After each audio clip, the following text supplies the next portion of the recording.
అశోక్ రెడ్డికి రమ్మన్నా చేరేసుకుని కూర్చోండి.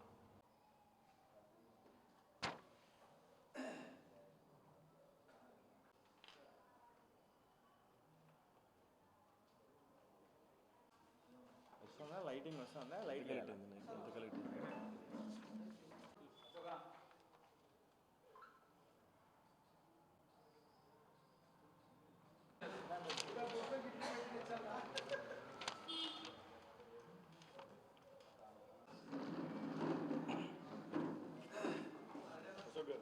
అస్సలాము అలైకుం. ఈరోజు సీసీ కెమెరాల విషయంపై మీడియా సమావేశం ఏర్పాటు చేయడం జరిగినది. నా కోసం తీసుకోవట్లేదు.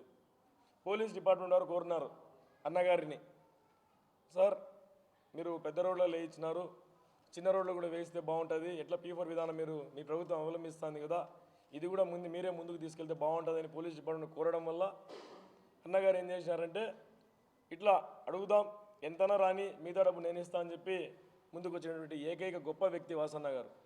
మేము జాబితాతో సహా ఇస్తాం, జాబితాతో సహా ఎవరైతే ఛాలెంజ్ చేస్తున్నారో వాళ్ళకి ఇస్తాం. ఒక్కరి దగ్గరికన్నా పోయి వాళ్ళు నిరూపించుకోమనండి. ఏమని మేము దౌర్జన్యం చేసి అడిగినాం, ప్రోద్బలంగా అడిగినాం, ఇస్తేనే లేకుంటే మేము మీ అంతు చూస్తామని చెప్పినామని ఎవరన్నా ఒక్కరితోనే ప్రూవ్ చేసుకోమనండి. మేము రాజకీయాలకు దూరం ఉంటాం.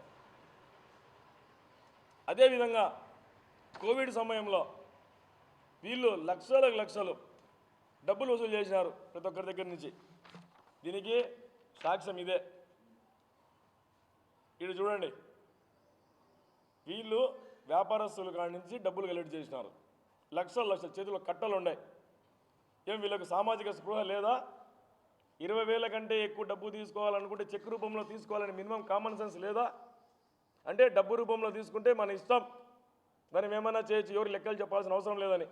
ఈరోజు మేము సీసీ కెమెరాల కోసము వాలంటీర్గా KHK టెక్నాలజీస్ అనే పేరుతో తీసుకుంటా అంటే బురద జల్లి కార్యక్రమం చేస్తున్నారు. అదే వీళ్ళు లక్షలు దొబ్బినారు. వీళ్ళు ఏం చేసినారు? ఈరోజు రమ్మనండి, వీళ్ళు ఏం చేయాలని మాకు చెప్పమనండి. ఇది ఒక్క ఫోటోనే ఇట ఎన్ని లక్షలు కలెక్ట్ చేసినారు? ప్రతి ఒక్క కార్పొరేటర్ నుండి 50 లక్ష రూపాయలు కలెక్ట్ చేసి అదేం చేసినారు?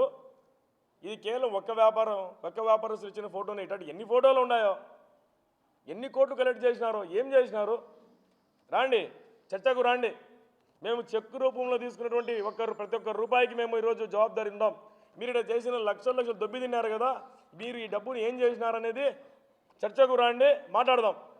సై ఏడాదికన్నా కూడా నోటికి వచ్చినట్టు మాట్లాడటము, మనుషుల్ని తలదిక్క చేయడము, వీళ్ళకేం పని లేదు కాబట్టి ఈ తలదిక్క పనులు చేస్తున్నారు. ఇవి కూడా రాను మేము కూడా ఖండిస్తూ పోతాం. ఇటాటి ప్రజలను ఇబ్బంది పెట్టేది, ప్రజలను తప్పుదావ పట్టించి యువతలు చెడిపోవాలా, యువత నాశనం అయిపోవాలా, మా గంజాయి వ్యాపారాలు బాగుండాలని కోరుకుని ఈరోజు మాకు సీసీ కెమెరాలకు ఇబ్బంది చేయాలని అనుకుంటారు చూసారా, అది మీ ఆశ ఆవిరి కావాల్సిందే. మా పని మేము ఖచ్చితంగా చేసి తీరుతాం.